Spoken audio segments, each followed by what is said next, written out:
Hello friends, आप सब देख रहे हैं डिफेक्टो क्लासेस और आज हम लोग इनर्शिया के बारे में डिस्कस करेंगे। देखिए आज बिल्कुल मज़ा आने वाला है, कोई मतलब बहुत ही फनी लेक्चर होने वाला है ये। तो इसके अंदर देखिए आज हम डिस्कस करेंगे इनर्शिया के बारे में। हम इससे प्रीवियस जो आपका लेक्चर हुआ है उसके अंदर फोर्स के बारे में डिस्कस कर चुके हैं कि किसी भी मोशन का क्या काज होता है, कि मोशन का आखिरकार काज क्या होता है, अनबैलेंस्ड फोर्स क्या होता है, बैलेंस्ड फोर्स क्या होता है, हमें बैलेंस्ड फोर्स का जरूरत कब होता है, अनबैलेंस्ड का जरूरत कब होता है। हम ये सभी डिस्कस कर चुके हैं। क्या हमें किसी भी ऑब्जेक्ट के कंटिन्यूअस मोशन के लिए यानी उसमें कंटिन्यूटी बनाए रखने के लिए फोर्स की जरूरत होती है नहीं होती है? तो आंसर क्या था कि वहां पर कोई फोर्स की जरूरत नहीं होती है। एग्जाम्पल के लिए हम बोल सकते हैं कि सर फोर्स की जरूरत नहीं होती है, क्या कोई ऐसा एग्जाम्पल है? तो मैं बोल सकता हूँ यस बेटा है।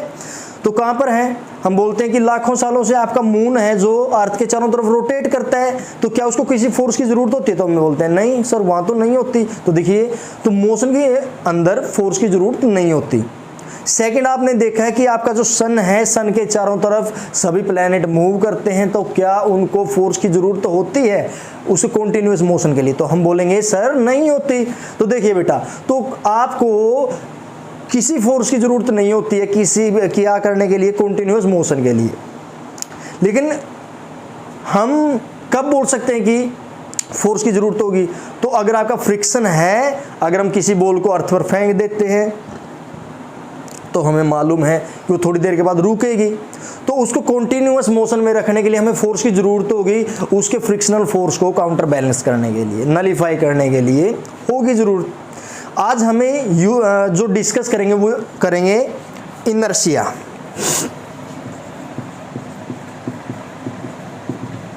इनर्शिया देखिए आपने देखा होगा इनर्शिया, देखिए बाद में देखेंगे इसका डेफिनेशन, पहले समझते हैं कि जो इनर्शिया है उसके अंदर हम लोगों ने देखा क्या है कि अगर कोई ऑब्जेक्ट रेस्ट में है, मान लिया हमारे होम हो गया या कोई कार खड़ी है किसी जगह पर, कोई बॉल पड़ी है, कोई स्टोन रखा हुआ है, पत्थर रखा हुआ है, तो क्या वो अपने आप चल सकता है?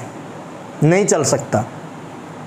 यानी इनर्शिया का मीनिंग हो गया इनर्ट, कि वो जिस कंडीशन में है हमेशा ही उसी कंडीशन में रहता है वो। और अगर हम उसको चेंज करने की कोशिश करें, उसके मोशन के जो स्टेट है उसका, उसकी कंडीशन है, उसको अगर हम चेंज करने की कोशिश करते हैं तो वो हमें अपोज करता है। इट क्रिएट्स अपोजिशन, तो वो अपोजिशन क्रिएट करता है और वही अपोजिशन आपका क्या होगा? इनर्शिया। इनर्शिया कैसे? अगर हमारे पास में कोई पत्थर पड़ा हुआ है, आज हमने देखा उसको वहीं पे रखा हुआ था, 10 दिन के बाद हम देखते हैं उसको वहीं पे रखा हुआ था, क्या वो अपने आप मूव हो सकता है बेटा? नहीं। तो क्या ये उसकी एबिलिटी हुई? हम बोल सकते हैं नहीं सर एबिलिटी कैसे हुई? अगर एबिलिटी होती तो वो अपने आप चल सकता था, लेकिन ये तो इनएबिलिटी हो गया कि वो नहीं चल सकता। उसको मतलब मोशन में लेके आने के लिए हमें फोर्स लगाना पड़ेगा, तब जाके वो क्या करेगा? चलेगा। और अगर हम उस पर फोर्स लगाते हैं तो वो हमें अपोज करता है। कि जब हमने उसको मतलब चलाने की कोशिश की, उसको मोशन में लेके आने की कोशिश की, तो वो हमें अपोज करता है बेटा। और इसी इनहेरेंट प्रॉपर्टी को हम लोग इनर्शिया बोलते हैं। यानी इनर्शिया क्या है आपका? इनर्शिया अपोजिशन है। Opposition offered by object when we change the condition of rest और uniform motion in a straight line. कि अगर हम क्या करें, उसके रेस्ट की कंडीशन को चेंज करें तो भी वो हमें अपोज करेगा। अगर कोई चीज मूव होता जा रहा है, अगर आप उसको रोकने की कोशिश करते हो तो वो भी आपको अपोज करेगा। यानी अगर आप कोई रेस्ट वाला ऑब्जेक्ट है या फिर मोशन वाला ऑब्जेक्ट है, अगर हम उसकी कंडीशन को चेंज करें ना तो वो हमें अपोज करता ही करता है। उसी इनहेरेंट प्रॉपर्टी को हम लोग इनर्शिया बोलते हैं। यानी इनर्शिया क्या है? इनर्शिया बेटा एक अपोजिशन है, ठीक है ना? तो अब हम इसकी डेफिनेशन लिख सकते हैं कि इनर्शिया क्या होता है।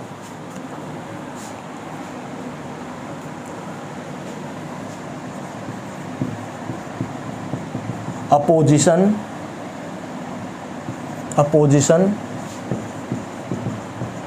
Offered by an object when we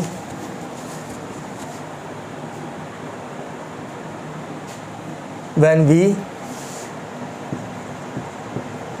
change the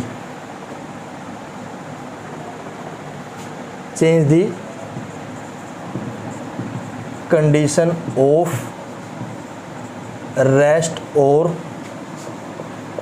uniform motion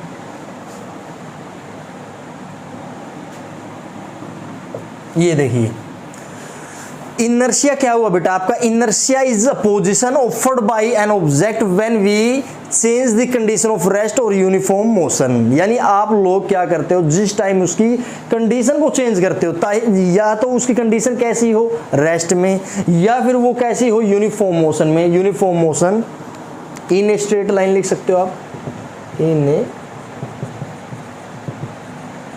straight line, कि अगर कोई आपका ऑब्जेक्ट किसी स्ट्रेट लाइन में मूव करता है, अगर आप उसको रोकने की कोशिश करते हो तो वो तब भी आपको अपोज करता है। जब वो रेस्ट में है और अगर आप लोग उसको चलाने की कोशिश करते हो तो भी वो आपको अपोज करता है। तो इसी इनहेरेंट प्रॉपर्टी को हम लोग इनर्शिया बोलते हैं। तो इनर्शिया मेनली है क्या, इनर्शिया एक अपोजिशन है, अगर आप उसकी कंडीशन को चेंज करते हो तब ये इनर्शिया होता है। अब जो इनर्शिया है वो आपका 3 टाइप का होता है। देखिए 3 टाइप। फर्स्ट जो होगा, ऐसा बोल सकते हैं कि फर्स्ट में हम बोल सकते हैं inertia of rest. Inertia of rest कैसे, कि अगर हम लोग किसी रेस्ट वाली चीज को मूव करवाना चाहते हैं तो वो भी हमें अपोज करती है।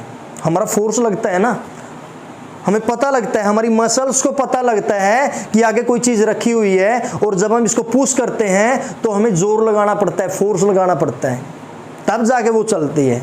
वही तो इसकी प्रॉपर्टी है, वही तो इनर्शिया है, वो जो अपोजिशन है वही इनर्शिया है।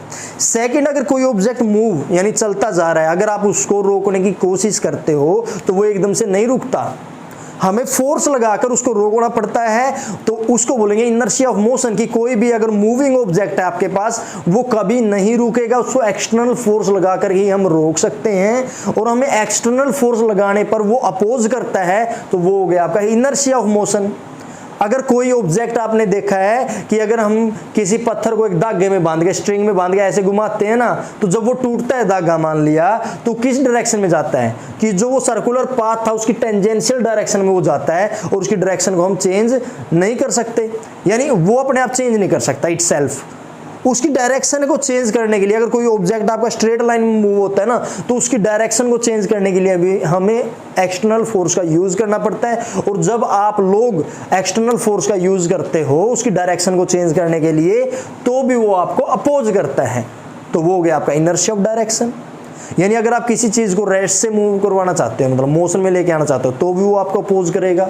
अगर आप मोशन से उसको रेस्ट में कन्वर्ट करना चाहते हो, उसकी स्पीड को रिड्यूस करके उसको स्टॉप करना चाहते हो, तो भी वो आपको अपोज करता है, वही इनर्शिया होगा। अगर कोई एक स्ट्रेट लाइन में चलता हुआ जा रहा है ऑब्जेक्ट, अगर आप उसकी डायरेक्शन को चेंज करना चाहते हो, तो भी वो आपको अपोज करता है। इसी चीज को हम इनर्शिया बोलते हैं, इसी को हम क्या बोलते हैं, इनर्शिया। तो आपके 3 टाइप होंगे।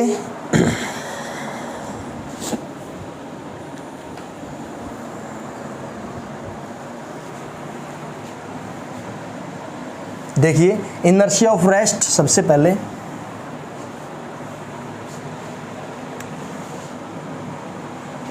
Inertia of rest,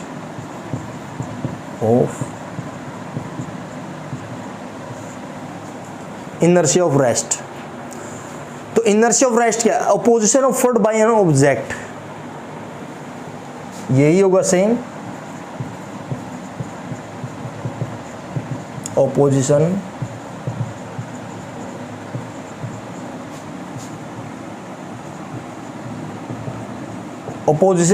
offered by an object. कब, जब आप उसके रेस्ट की कंडीशन को चेंज करना चाहते हो। A position offered by an object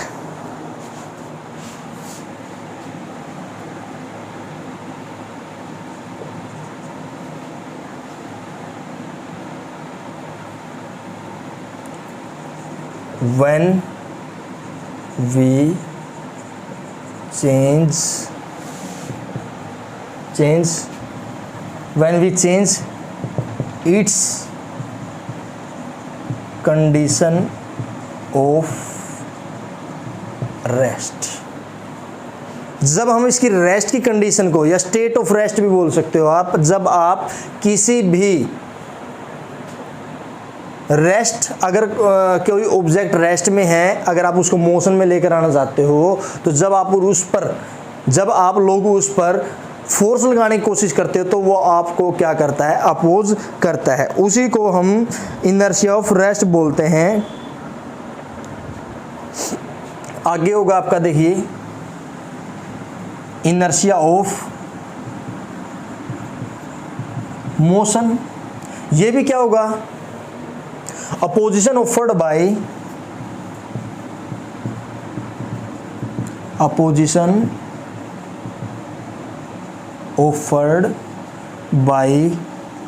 N object to change it's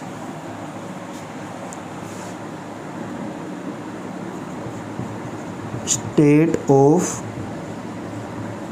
motion. ये देखिए, ये आपका क्या हो गया कि इनर्शिया ऑफ मोशन की ये अपोजिशन ऑफर्ड है आपका, ये भी बाय एन ऑब्जेक्ट, कि किसी भी ऑब्जेक्ट के द्वारा अपोजिशन ऑफर्ड करना।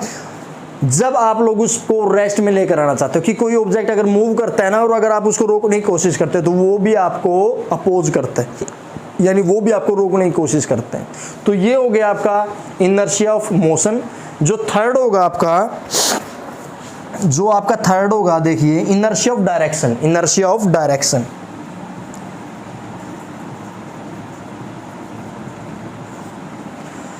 तो ये भी क्या होगा आपका, opposition offered by an object when we change, या फिर an object to change its direction when it moves in a straight line.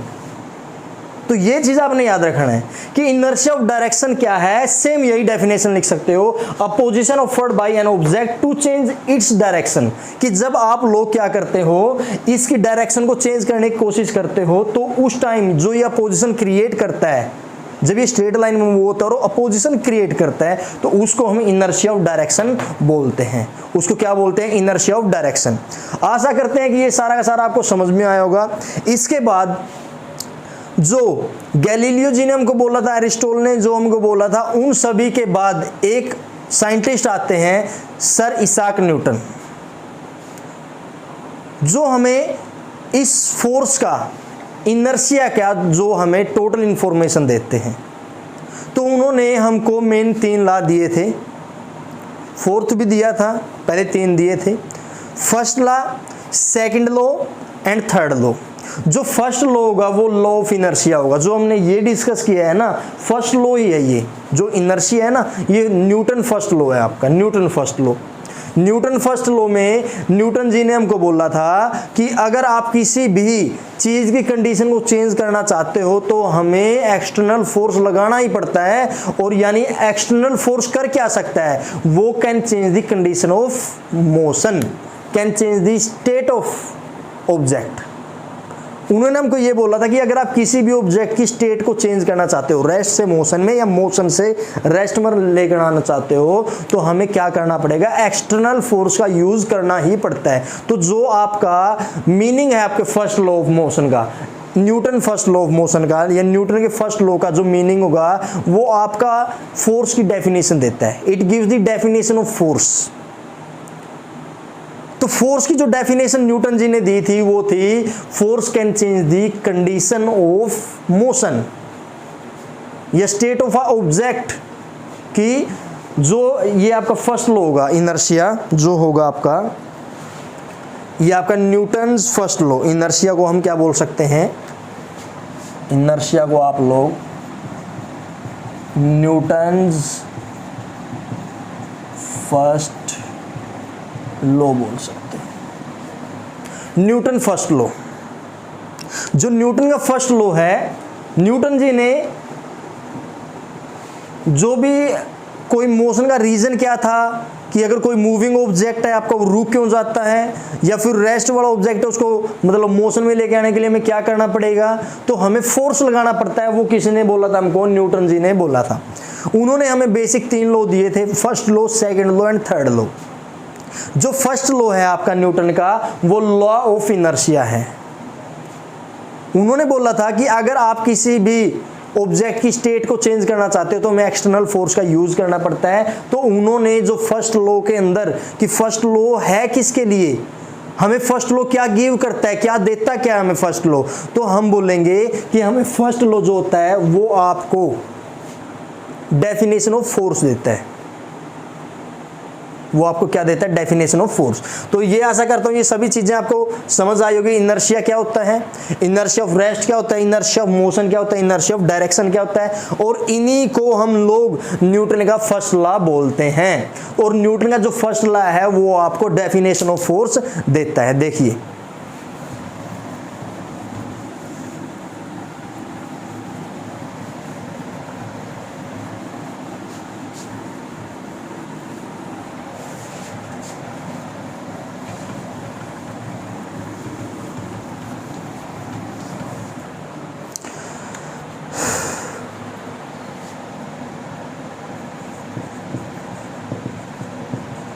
definition of force according to the first law, according to the Newton's first law। definition force क्या होगी? देखिए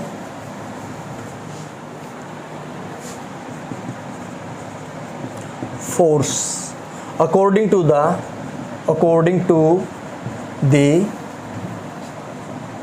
Newton's first law, according to the Newton's first law,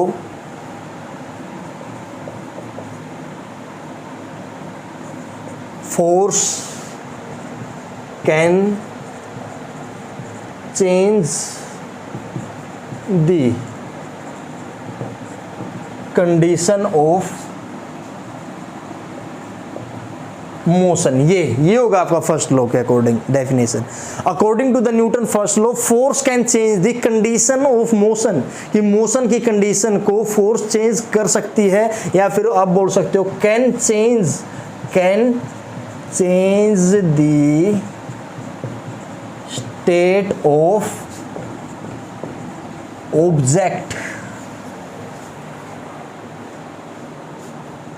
तो देखिए कि आपका जो force है आपका वो क्या कर सकता है। देखिए आपका जो फोर्स है वो क्या है, आपके कंडीशन को चेंज कर सकता है, कि आपका कोई मूविंग ऑब्जेक्ट है उसको रोक सकता है, कोई रुका हुआ ऑब्जेक्ट है उसको स्टार्ट कर सकता है, मोशन में लेके आ सकता है, किसी ऑब्जेक्ट की शेप को चेंज कर सकता है, साइज को चेंज कर सकता है, डायरेक्शन को चेंज कर सकता है। तो ये सभी काम कौन कर सकता है? फोर्स कर सकता है। और ये हमको किसने बोला था? ये हमें न्यूटन जी ने बोला था। तो देखिए और क्या क्या कर सकता है फोर्स।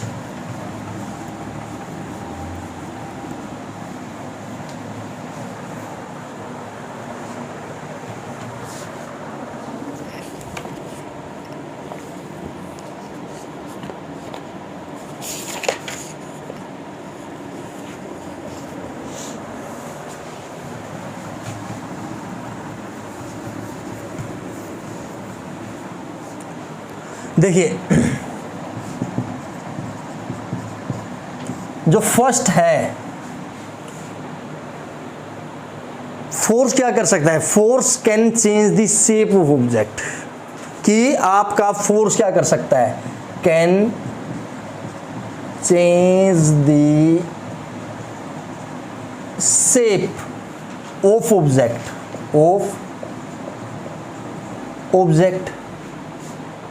आप क्या कर सकते हो? देखिए अगर आपके पास कोई लोहा है, मान लिया लोहे का ब्लॉक है, हम हैमर से क्या कर सकते हैं? उसकी शेप को चेंज कर सकते हैं। अगर वो स्फेरिकल है ना तो उसको हम उसकी शेप को चेंज कर सकते हैं। Force can change the size of object. हम उससे ऑब्जेक्ट का साइज भी चेंज कर सकते हैं। सेकंड, फोर्स का यूज करके हम क्या कर सकते हैं, can change the direction of object moving. Straight line में अगर कोई ऑब्जेक्ट मूव होता है तो हम उसकी डायरेक्शन को चेंज कर सकते हैं। Can change the direction of object, कि आप उसकी डायरेक्शन को चेंज कर सकते हो। देखिए हम उसकी डायरेक्शन को चेंज कर सकते हैं। Fourth, force can move the object, कि फोर्स किसी भी ऑब्जेक्ट को मूव कर सकता है। कैन मूव द ऑब्जेक्ट, कि फोर्स क्या कर सकता है, मूव कर सकता है ऑब्जेक्ट को। 5, force can stop the moving object, can stop the moving object. वो क्या कर सकता है, आपका किसी भी चलती हुई चीज को रोक सकता है, किसी रुकी हुई चीज को चला सकता है, उसकी डायरेक्शन को चेंज कर सकता है, उसके साइज को चेंज कर सकता है, उसकी शेप को चेंज कर सकता है। तो यही तो फोर्स है। ये हमें किसने बताया था, ये हमें न्यूटन जी ने बताया था और उसके फर्स्ट लॉ के अंदर बताया था। सिर्फ हमें फोर्स की डेफिनेशन दी थी। जो न्यूटन का जो सेकंड लॉ होगा उसमें वो हमको उसका मैग्नीट्यूड भी देंगे कि अगर आप किसी भी ऑब्जेक्ट पर फोर्स लगाते हो तो उस फोर्स की क्या मात्रा हो सकती है, कि हम कितना फोर्स लगा सकते हैं, तो वो हमें सेकंड लॉ में देंगे। सेकंड लॉ आपका मोमेंटम को भी डिस्कस करेंगे। थर्ड लॉ होगा कि अगर आप किसी ऑब्जेक्ट पर फोर्स लगाते हो तो वो भी आप पर अपोजिट में फोर्स लगाता है। आशा करता हूं आज का जो ये लेक्चर आपको समझ आया होगा। देखते रहिए डिफेक्टो क्लासेस।